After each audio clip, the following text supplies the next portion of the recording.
The Fox and the Falling Leaves by Julia Rawlinson. Illustrated by Tiffany Beak. When you hear this sound, it's time to turn the page. The world was changing. Each morning, when Fletcher bounded out of the den, everything seemed just a little bit different. The rich green of the forest was turning to a dusty gold, and the soft, swishing sound of summer was fading to a crinkly whisper. Fletcher's favorite tree looked dull, dry, and brown.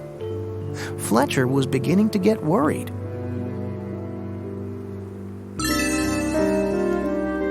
"I think my tree is sick," said Fletcher. "What's wrong with it?" his mother asked. "Its leaves are turning brown," said Fletcher. "Don't worry, it's only autumn," she said. Fletcher ran back to his tree and patted the rough bark. "Don't worry, it's only autumn," he said. "You'll be feeling better soon." But the tree didn't get better.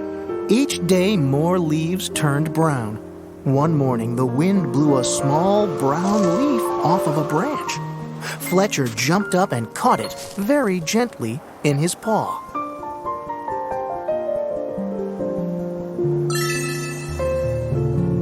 "Don't worry, tree. I've got your leaf. I'll fix you." Fletcher looked around, picked a piece of grass, and carefully tied the leaf to a branch.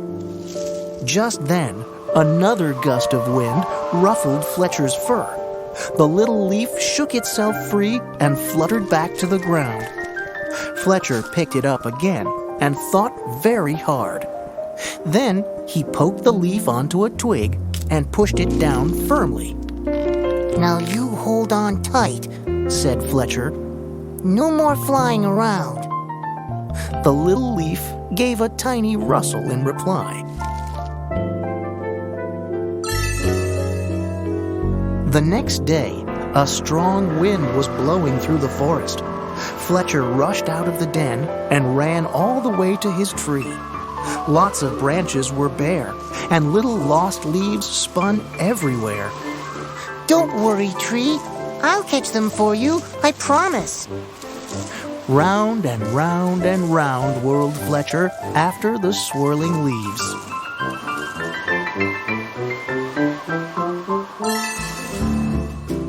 "Leaves! Wonderful! Just what I need for my nest," said a squirrel.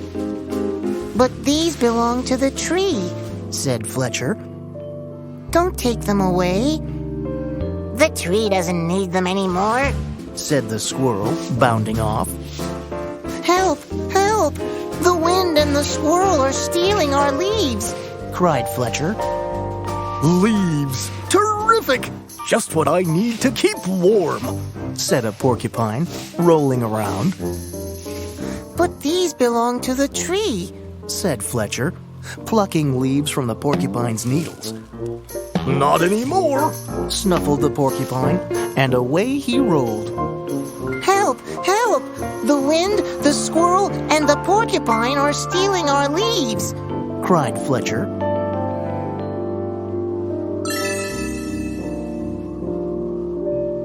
Suddenly, a flock of friendly birds swooped down from the sky. They picked up the leaves in their beaks and poked them onto the tree's branches.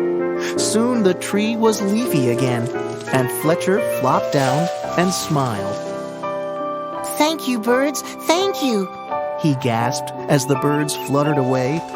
He lay looking up through the leaves at the sky and drifted off to sleep.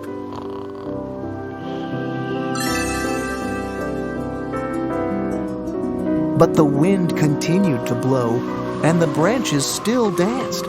The leaves shivered and shook themselves and began to wriggle free. They tossed and turned and twitched and twirled and tumbled to the ground.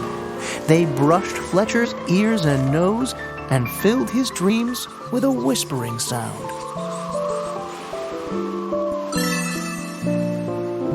When Fletcher finally woke up, he couldn't believe his eyes. Instead of a roof of dancing leaves, all he could see were bare branches against the sky. Oh, tree, I am so sorry, Gulped Fletcher. all your leaves are gone. But then he saw, high in the branches, one small leaf still holding on. I won't let the wind steal that one, Said Fletcher, and he began to climb. He crawled along to the last leaf and held it firmly onto its branch.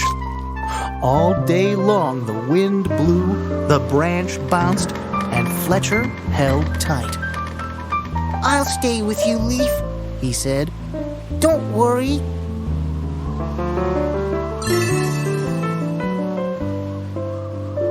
but then, with a sudden whoosh of wind, the branch bounced high. With a plip, the leaf let go and fluttered like a little flag clutched in Fletcher's paw.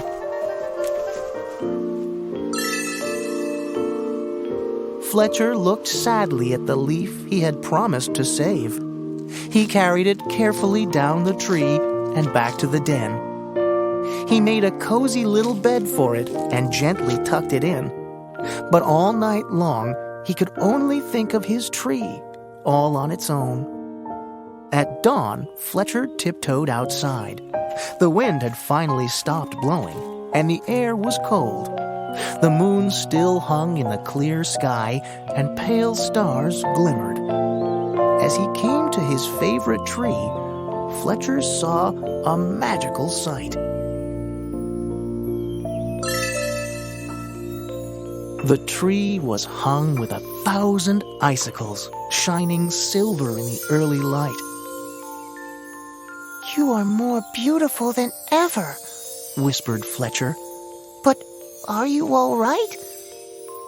A tiny breeze shivered the branches, making a sound like laughter, and in the light of the rising sun, the sparkling branches nodded. Fletcher gave his tree a hug. Then he went back to the den for a nice, warm breakfast.